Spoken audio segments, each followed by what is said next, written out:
El turno del comentario de Kimberly Taveras. Adelante. Gracias, hermano Elvin, como siempre, por darnos la oportunidad, ¿verdad?, de compartir nuestras opiniones con el país y con todo aquel que quiera buscarlas luego. Miren, hoy es Día de la Libertad de Expresión y como dije al inicio del programa, esta ha sido una lucha en la que muchos hombres y muchas mujeres han dado su vida y han dedicado toda su vida a esta causa, y que, bueno, gracias a ella, pues los medios de comunicación hoy en día y la democratización de la información a través de la sociedad digital que tenemos, a través de las redes sociales y la conectividad, pues han dado... han provocado que los medios de comunicación, los comunicadores, los periodistas estén en la cima prácticamente del poder, porque la información hoy en día es la fuente de poder más importante, y la difusión del mensaje, los medios de difusión del mensaje, pues se convierten en medios más poderosos incluso que los medios de la gobernabilidad y de las posiciones políticas que se pueda tener. De manera que hoy la comunicación tiene un poder muy importante en el desarrollo de la sociedad, y un gran poder implica una gran responsabilidad. Por eso yo quiero hablar del acontecer mundial sobre la libertad de expresión, y como siempre hablar de que la libertad de expresión no es libertad de agresión, porque hay mucha gente que se ha aprovechado de estas grandes luchas que muchos hombres y mujeres de bien han tenido y han librado, para que los pueblos puedan alzar su voz en contra de la violencia, en contra de los males que le afectan, de las injusticias, de la discriminación, para poder lograr derechos civiles y derechos humanos también importantísimos. Y muchos hombres y mujeres que encontraron la sociedad avanzada que tenemos hoy en esos derechos, pues están usando esos derechos, lejos de favorecer a la población, para motivar incluso que se cometan injusticias contra esta misma población que en algún momento de esta historia fue su aliada, que son los grupos de la minoría. Y quiero comenzar poniendo un ejemplo internacional en una de las sociedades más avanzadas, que incluso al principio del programa hablábamos de que el presidente Luis Abinader y su esposa, la primera dama Raquel Albaje, irán a la coronación del príncipe Carlos, que ya el rey Carlos, el rey que lleva prisa. Y la verdad es que esta monarquía se ha visto envuelta en una gran problemática, esta familia, sobre todo a lo largo del tiempo, sobre todo por los escándalos de comunicación. Y es que en la prensa inglesa pasa algo. Fíjense cómo en el tiempo, en vez de la prensa ser la oprimida y sesgada, y en muchos países todavía se está luchando por esos derechos, pues hay países donde el desarrollo de la libertad de expresión ha llegado a unos niveles tal que el poder mediático se aprovecha de esa libertad de expresión y del control que tiene del gobierno y del empresariado y de todos los medios de difusión del mensaje, y la facilidad de manipular a las masas, que incluso uno de mis comentarios nosotros se lo dedicamos a los trabajos que había hecho Sigmund Freud de la manipulación de las masas, y ¿verdad? Y el yo que le agregó él a los estudios que se habían ya realizado anteriormente, y cómo los medios de comunicación, algunos, ¿verdad?, han aprovechado esta coyuntura de la sociedad digital que tenemos hoy en día para, lejos de favorecer la sociedad, dañarla. Eso pasa mucho en este país, en Inglaterra. Sobre todo vimos lo que pasó con la princesa Diana, su muerte por la persecución de estos paparazzi que no tenía privacidad, y hoy su hijo, el príncipe Harry, y su hermano, el príncipe William, se han visto envueltos en una controversia mundial porque él publicó un libro donde básicamente expresa el acuerdo que tiene o que, ¿verdad?, que él dice que denuncia que tiene según una documentación escrita que posee, que no ha dicho cómo la posee, con un medio newspaper, un grupo de medios inglés, donde la corona le pasaba información y le permitía hackear teléfonos, le permitía acceso a notas de voz, y en el 2007 incluso fue condenado un investigador privado y un medio por hackear teléfonos y obtener información de manera ilegal de familias de la corona. Él expresa que hay un acuerdo donde el príncipe William recibió una gran cantidad de dinero para dar información. Entonces, ahí él cuenta que al parecer la familia real tiene un acuerdo donde sacrifican a un miembro de la familia, o en este caso él y su esposa Meghan, ¿verdad?, una actriz estadounidense que ya nosotros conocemos, y cómo entretenían a la opinión pública con los asuntos personales de ellos, y estos asuntos personales eran utilizados para motivar un discurso de odio en la población. Y obviamente este discurso de odio, este morbo, genera no solamente una gran cantidad de ingresos, que es lo que le interesa a estos medios sensacionalistas que han copado los medios ingleses y otros medios internacionales. Este es un ejemplo, por ejemplo, la familia real inglesa. Pero otros actores también de este país han dispuesto sus demandas formales ya contra estos medios de comunicación por acceso a información privada y haber distorsionado la información. También vimos cómo Pelosi, la lideresa, ¿verdad?, esta congresista americana, líder del Congreso Demócrata, pues sufrió un atentado en octubre del 2022 y prácticamente la mayoría de las heridas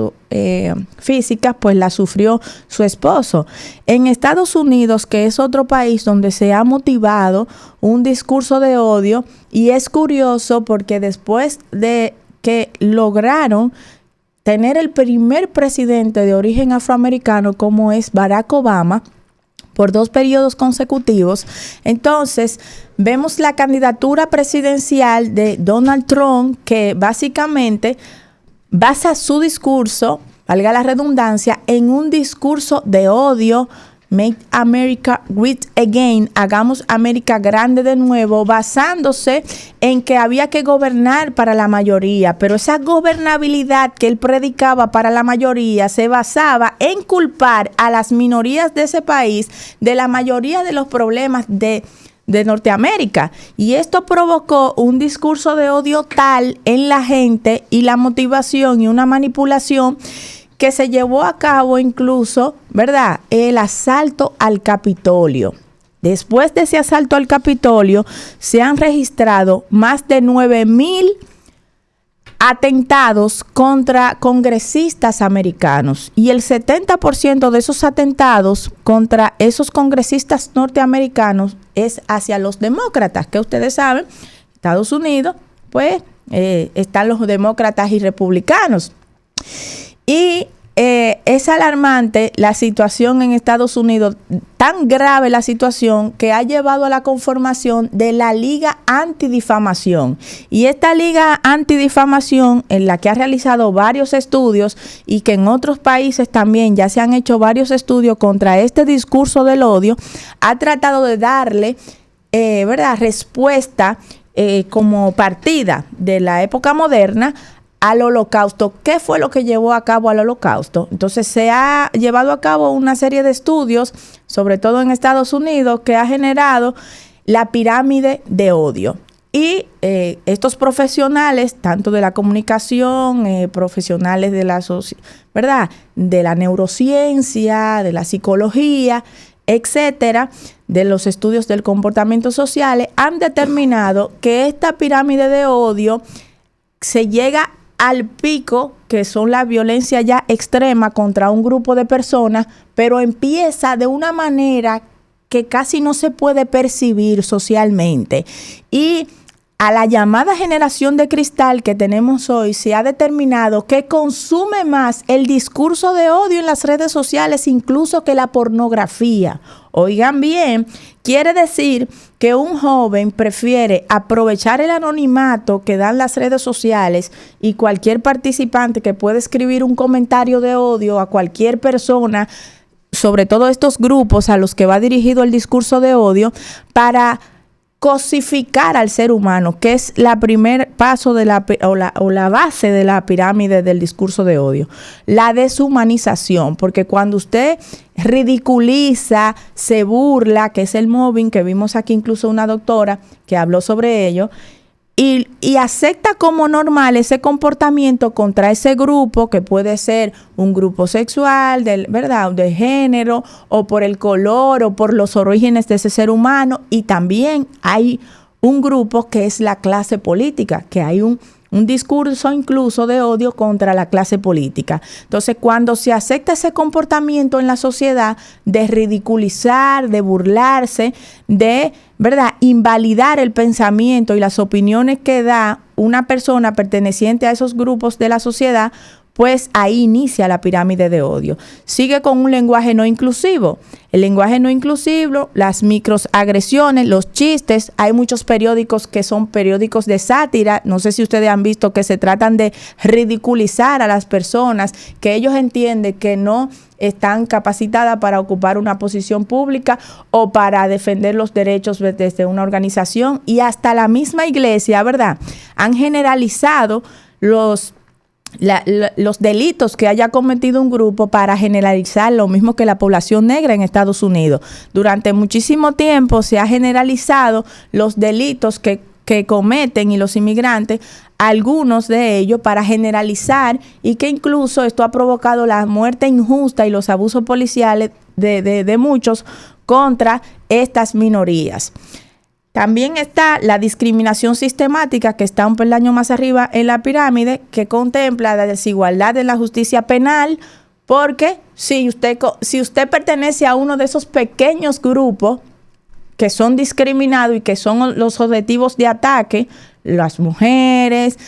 los que participamos en política, que venimos de abajo, ¿verdad?, los que no tienen dinero, los orilleros, entonces usted es objetivo de un discurso de odio. ¿Y qué consiguen? La desigualdad en las oportunidades, porque ¿cómo le van a dar una beca a una gente que no es hijo de nadie? No, esa beca hay que dárselo a los que tienen los apellidos, lo que esto, lo que lo otro, porque esos son los merecedores de las cosas buenas de la sociedad. Pero también las oportunidades laborales, hay un sesgo, no es por la preparación que se le dan aquí la oportunidad a la gente, no, es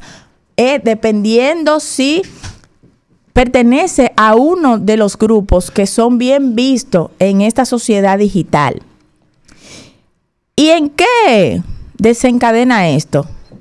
Le coartamos el voto, le coartamos las oportunidades, y eso equivale a una poca representatividad de estas minorías, una poca representatividad en el Congreso, y esto ocasiona que se legisle poco a favor de estos grupos y que los pocos que hay que representan estas clases sean atacados y sean objetivos de esos discursos y delitos del odio. ¿Y dónde termina esta pirámide? Un peldaño, ¿verdad? Casi termina. En las violencias motivadas por prejuicios, en las amenazas, en la profanación, en el vandalismo, el asesinato y el terrorismo. Nosotros vimos en Haití un magnicidio que muchos, ¿verdad?, lo condenamos y lo criticamos, pero ya a 2 años de cometido ese magnicidio todavía no hay una respuesta de qué fue lo que pasó con ese presidente en Haití. Y así, cuando muchas clases de estas minorías son objetos de estas violencias, la gente se burla, lo ve bien, y lo peligroso de este comportamiento de odio es que la sociedad lo vea como normal, como bueno y como válido. Entonces ahí es donde ocurre el peligro del genocidio, que aunque se escucha muy lejano, muy Hitler allá, Ese pueblo alemán, después de haber sufrido las sanciones de la Primera Guerra Mundial, fue que se dejó manipular de este señor que se montó en un discurso del odio, que se montó en el hambre, en la pobreza, para manipular a las masas, hacer lo que quiso con esas masas y llevarla a cometer el genocidio que hoy todos recordamos. De manera que yo creo que la libertad de expresión es una lucha social de muchos y que todos contribuimos a ella, y que los medios de comunicación, los comunicadores y los periodistas tienen una responsabilidad mayor hoy en día de la que tenían antes, porque el poder que tienen los medios de comunicación, los periodistas y los comunicadores es ilimitado y debe usarse para ponerse al lado del pueblo, no para generar un discurso de odio, para generar morbo, difamación y con eso generar beneficios propios y lucrarse.